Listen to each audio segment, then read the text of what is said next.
Praise the Lord.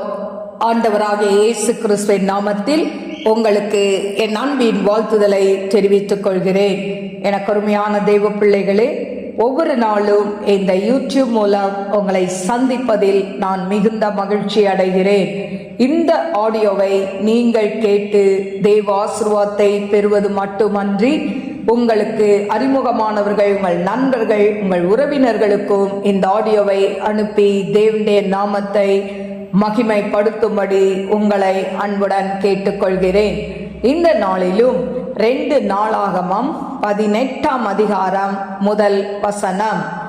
யோசபாத்துக்கு மிகுந்த ஐஸ்வர்யமும் கனமும் உண்டாயிருந்தது.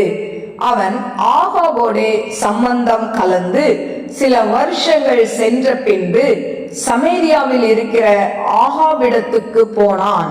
அப்பொழுது ஆகாப் அவனுக்கும் அவனோடு இருக்கிற ஜனத்திற்கும் அநேகம் ஆடு மாடுகளை அனுப்பித்து கீலியாத்தில் உள்ள ராமோத்திற்கு வரும்படி அவனை ஏவினான்.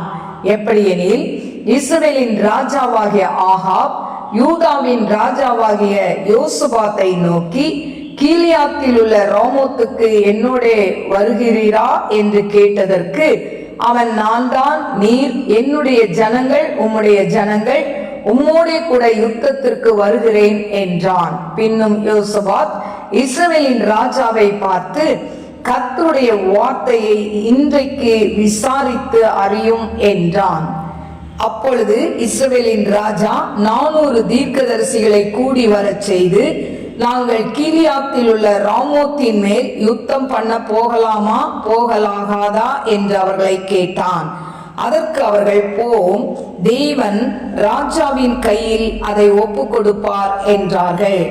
பின்பு யோசபாத், நாம் விசாரித்து அறிகிறதற்கு இவர்களை அல்லாமல் கர்த்தருடைய தீர்க்கதரிசி வேறே யாராகிலும் இங்கே இல்லையா என்று கேட்டான். அப்பொழுது இஸ்ரவேலின் ராஜா யோசபாத்தை நோக்கி, கர்த்தரிடத்தில் விசாரித்து அறிகிறதற்கு இம்லாவின் குமாரனாகிய மிகாயா என்னும் மற்றொருவன் இருக்கிறான். ஆனாலும் நான் அவனை பகைக்கிறேன். அவன் என்னை குறித்து நன்மையாக அல்ல, தீமையாகவே எப்பொழுதும் தீர்க்க தரிசனம் சொல்கிறவன் என்றான். அதற்கு யோசபாத், ராஜாவே, அப்படி சொல்ல வேண்டாம் என்றான். அப்போது இஸ்ரவேலின் ராஜா பிரதானிகளில் ஒருவனை கூப்பிட்டு, இம்லாவின் குமாரனாகிய மிகாயாவை சீக்கிரமாய் அழைத்து வா என்றான். இஸ்ரவேலின் ராஜாவும் யூதாவின் ராஜாவுமாகிய யோசபாத்தும் சமேரியாவின் ஒலிமுக வாசலுக்கு முன்னிருக்கும் விசாலமான இடத்திலே ராஜ வஸ்திரம் தரித்து கொண்டவர்களாய் அவரவர் தம் தம் சிங்காசனத்திலே உட்கார்ந்திருந்தார்கள்.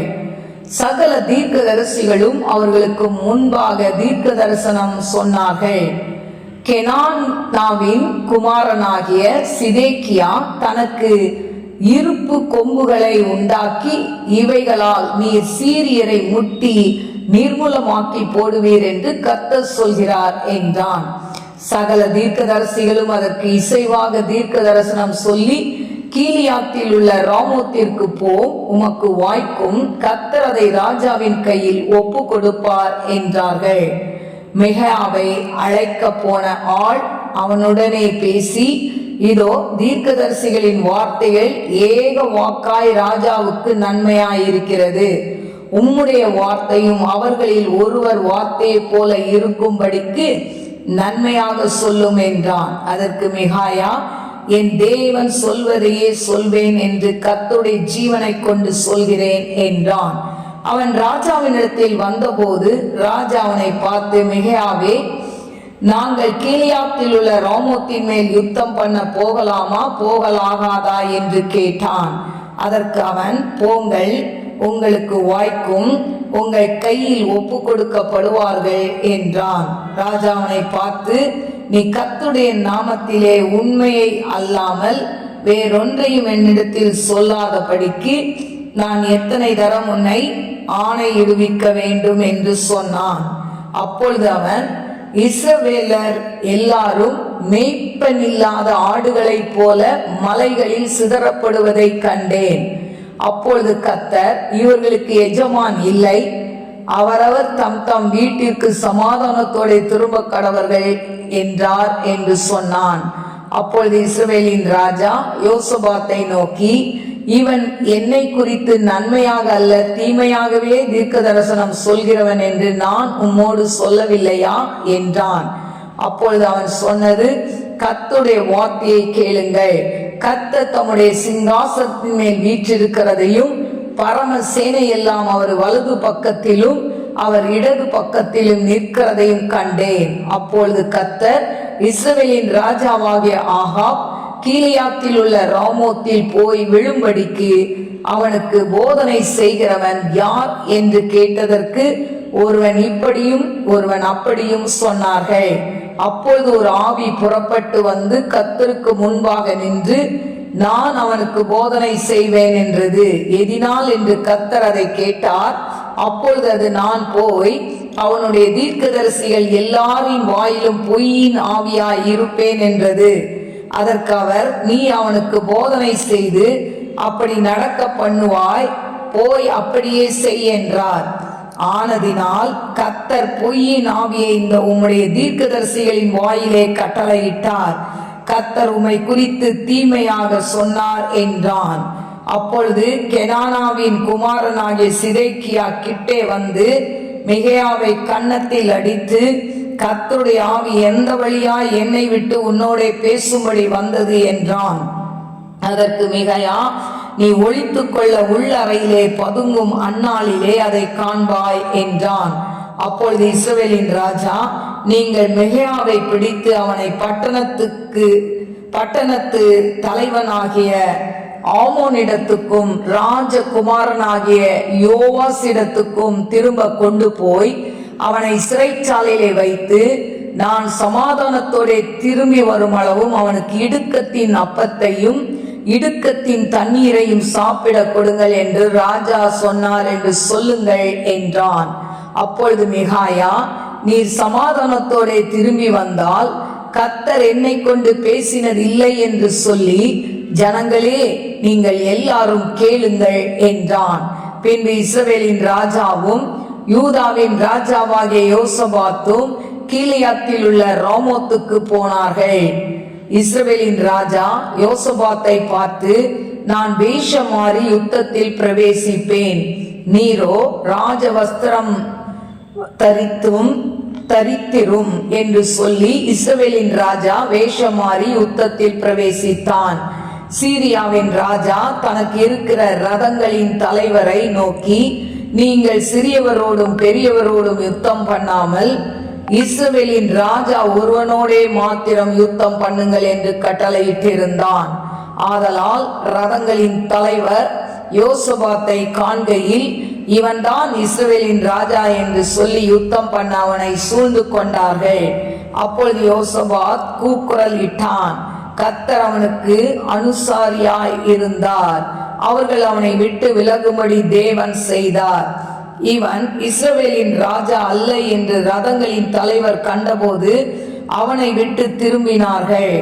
ஒருவன் நினையாமல் வில்லை நாணேற்றி எய்தான். அது இஸ்ரவேலின் ராஜாவினுடைய கவசத்தின் சந்துக்கிடையே இடையிலே பட்டது. அப்பொழுது அவன் தன் சாரதியை பார்த்து, நீ திரும்பி என்னை இராணுவத்துக்கு அப்பால் கொண்டு போ, எனக்கு காயம் பட்டது என்றான். அன்றைய தினம் யுத்தம் அதிகரித்தது. இஸ்ரவேலின் ராஜா சீரியருக்கு எதிராக ரதத்தில் சாயங்காலம் மட்டும் நின்றிருந்து சூரியன் அஸ்தமிக்கும் போது இறந்து போனான். எனக்கு அருமையான தேவ பிள்ளைகளே, 2 நாளாகமம் 18ஆம் அதிகாரம் 1 முதல் 34 வசனங்களை நான் வாசித்திருக்கிறேன். எனக்கு அருமையான தேவ பிள்ளைகளே, இந்த கர்த்தரை பின்பற்றுகிற யோசபாத் கர்த்தருக்கு விரோதமாக நடந்து வந்த இஸ்ரவேலின் ராஜாவான ஆகாபோடே நெருங்கி பழகி அந்த ஆகாபுடைய மகளை தன் மகனுக்கு திருமணம் செய்து வைக்கிறதை நாம் பார்க்கிறோம். யோசபாத் என்று சொன்னால் கர்த்தர் நியாயாதிபதி என்று அர்த்தம். இந்த யோசபாத் பார்த்தீங்கன்னா ஆண்டவரை உத்தமமாய் பின்பற்றிய ஒரு மனிதன். அதாவது போரிட போகும்போதெல்லாம் கர்த்தரை துதித்து பாடி அவன் வாழ்க்கையில் வெற்றியை பெற்று கொண்டவன். எனக்கு அருமையான தெய்வ பிள்ளைகளே, போருக்கு செல்லும் போதும் எந்த பணியை தொடங்கும் போதும் கர்த்தரிடத்துல விசாரித்து ஆண்டவர் சொல்படி கேட்ட ஒரு நல்ல மனிதன் தான் இந்த யோசபாத். எனக்கு அருமையான தெய்வ பிள்ளைகளே, அதே போல தன் தவறுகளை அதாவது தீர்க்கதரிசிகள் சுட்டி காட்டும் பொழுது அவர்களை வெறுக்கவும் தண்டிக்கவும் மாட்டான்.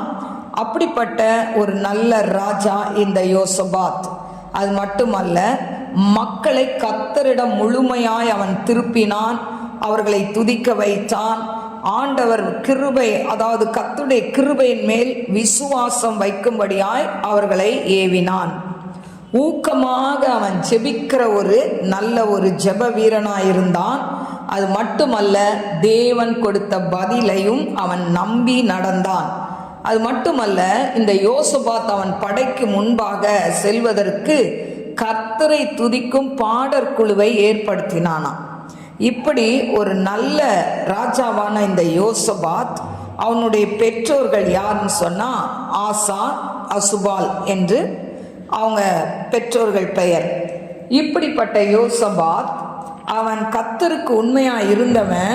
அவன் என்ன பண்றான், இப்போ இஸ்ரவேல் ராஜாவுடைய ஆகாபோடு நெருங்கி பழகி அவனுடைய மகளை தன்னுடைய மகனுக்கு திருமணம் செய்து வைக்கிறார், அத்தாலியாலை.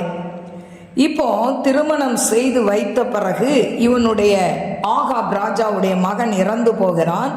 இறந்த பிறகு இந்த அத்தாலியால் அதாவது அரசியாக மாறுகிறாள்.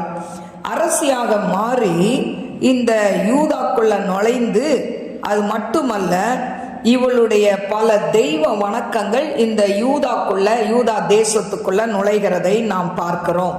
எனக்கு அருமையான தெய்வ பிள்ளைகளே, 2 கொரிந்தியர் 6:14-15 சொல்லப்பட்டிருக்கு, அந்நிய நுகத்திலே அவிசுவாசியோடு பிணைக்கப்படாதிருப்போமாக. ஆனா இந்த யோசபாத் ராஜா அந்நிய, அதாவது நுகத்துல, அதாவது அந்த இஸ்ரவேல் ராஜா ஆகாப் தேவனோடு ஐக்கியமில்லாத அவனோடு சம்பந்தம் கலந்ததுனால அவன் வாழ்க்கையில பல இழப்புகளை அவன் பெற்றுக்கொண்டதை நாம் பார்க்கிறோம். எனக்கு அருமையான தெய்வ பிள்ளைகளே, இப்படிப்பட்ட சூழ்நிலையில இந்த ஆகாப் ராஜா கேட்கிறாரு, என்னோடு கூட நீ யுத்தத்துக்கு வரியா அப்படின்னு கேட்கிறாரு. உடனே அவன் சொல்றான், நான் கட்டாயம் வரேன், என் ஜனங்கள் தான் உன் ஜனங்கள் அப்படின்னு சொல்லி அவர் என்ன பண்றாரு, தன்னை முழுமையாய் நம்பிக்கை கொடுக்கிறார். நான் யுத்தத்துக்கு வரேன்.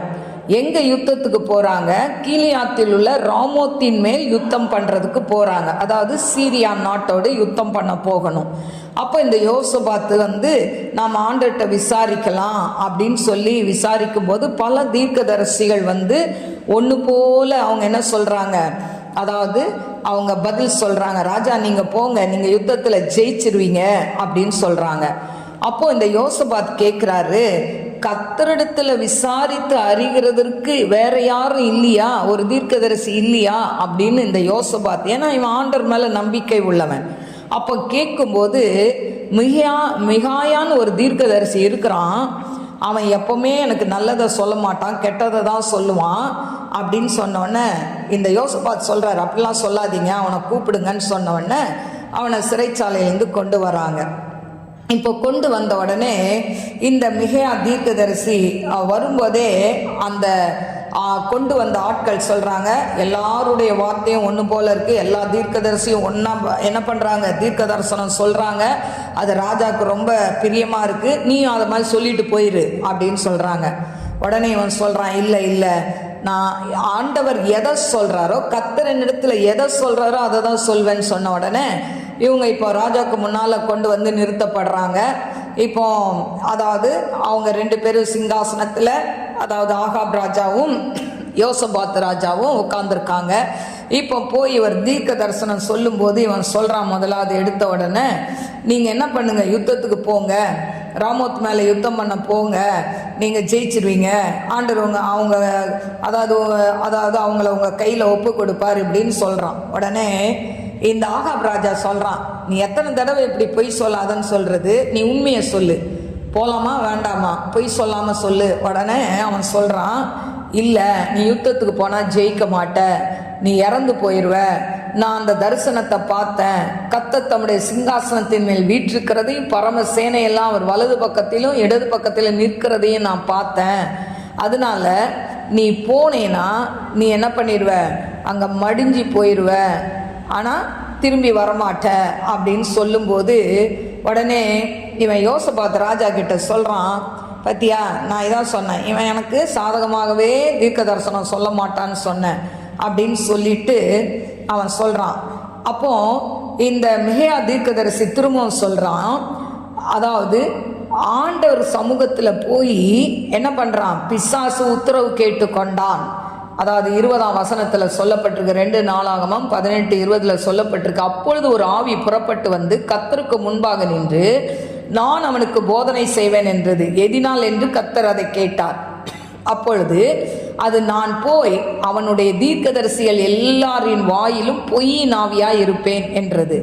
அதற்கு அவர், நீ அவனுக்கு போதனை செய்து அப்படி நடக்க பண்ணுவாய், போய் அப்படியே செய் என்றார். இப்போ ஆண்டவர் சொல்லிட்டாரு, நீ போ, நீ உனக்கு செய்ய வேண்டியதை செய்யின்னு பெர்மிஷன் கொடுத்து அனுப்பிட்டார்.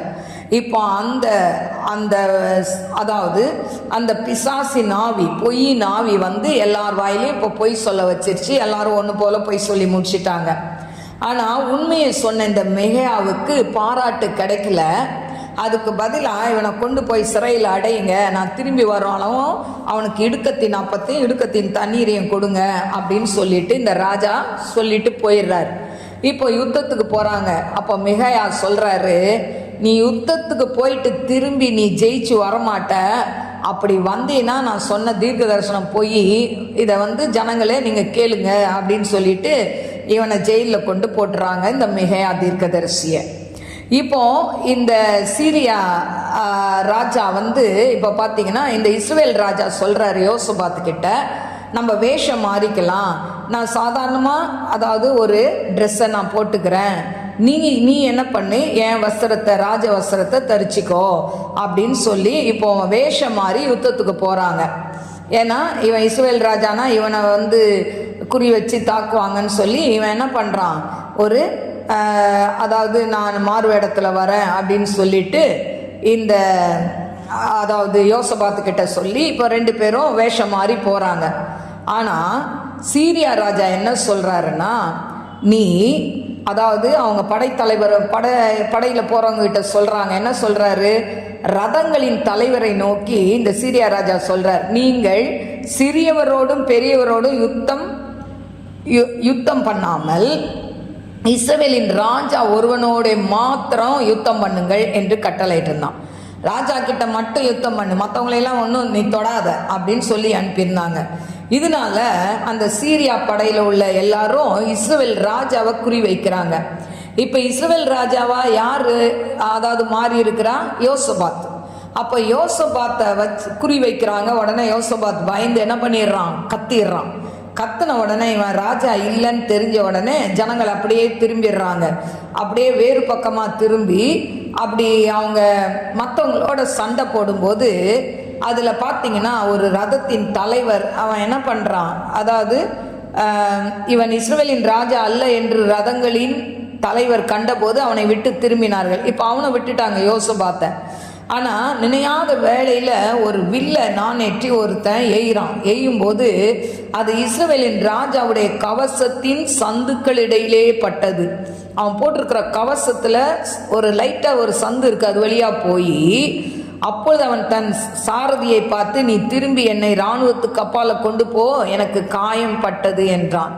இப்போ என்னை கூட்டு போயிரு, எனக்கு காயம் இருக்குது அப்படின்னு சொல்லி இப்போ அவனை கொண்டு போய் இவனால் அந்த யுத்தத்திலேருந்து வெளியவும் போக முடியாது. அன்னைக்கு ஃபுல்லாக யுத்தம் நடக்குது. இஸ்ரவேலின் ராஜா அந்த சீரியருக்கு எதிராக ரதத்தில் சாயங்காலம் மட்டும் நிற்கிறான்.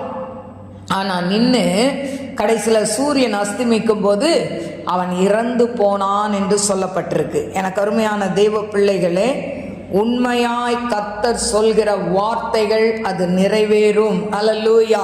அவர் பொய்யுரையாத தேவன். அவர் சொல்லியும் செய்யாதிருப்பாரோ அவர் மனமாற மனுஷன் அல்ல.